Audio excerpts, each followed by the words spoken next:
Hello, my name is Mark Mahold, and these are my slides. So, channel allocation. There is a problem with channel allocation.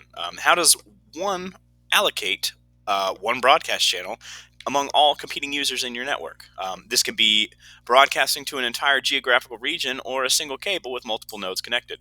So, anything from your cup and a stick wire, where we're talking to one person, or a giant network of hundreds of people, or even a corporation. So one user, one channel. That's basically the whole concept of static channel allocation. The way they do that is they give a single channel to multiple users by chopping up its capacity using a multiplexing scheme. One of the ones that we use is frequency division multiplexing. As you can see here. Basically, what this means is if there are X users, the bandwidth is divided into X equal sized portions. So if there's 3 users, you have 3 equal sized portions to transmit that data. As you can see with the picture right here, we have transmitter 1, 2, and 3. They are broken down into F1, 2, and 3. They are separated and transmitted through the channel as F1, 2, and 3 to the receiver. If there were 5, there would be 5 channels. If there's 2, there's only 2 channels. Since everyone has their own private frequency, there's no interference with this. FM radio does this. That's why you see 95.9 won't broadcast on 101.3 or even closer. So 96.2, which is 96.3, it's not going to transmit over the same frequency because they have their own space. So the big issues with that is there's no overlap on channels is a great advantage, and everyone gets the same amount of bandwidth. But if you have a really small network, all of this extra space that's been broken up, or if there's not a lot of users on this network, so say normally you get like 10 people using it, there's only 2, all of that extra space can't be allocated to the people that are using it, so it's just kind of wasted. Low traffic and really bursty traffic, this really runs into issues.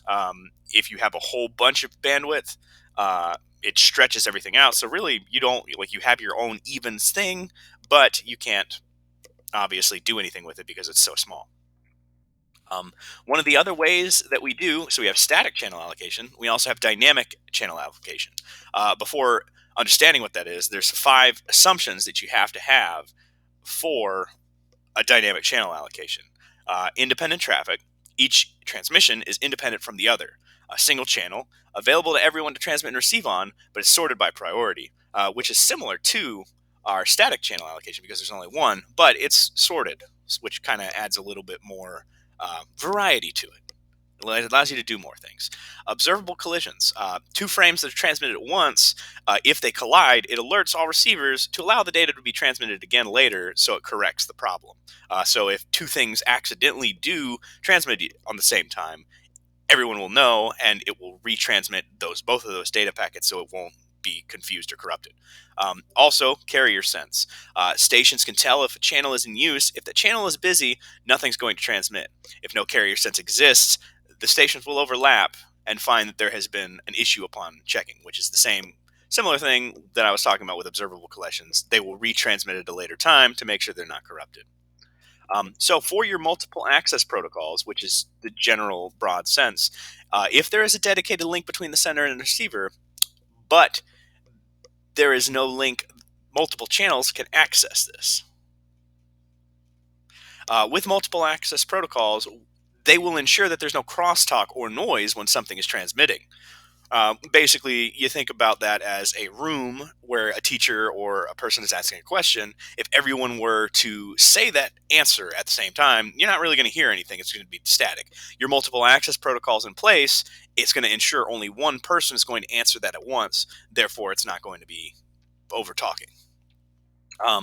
We're going to get to what all of these multiple access protocols are in our next slides when my partners will be speaking. My question for you is true or false? The static channel allocation works great for small groups because it can repurpose that bandwidth when it's needed.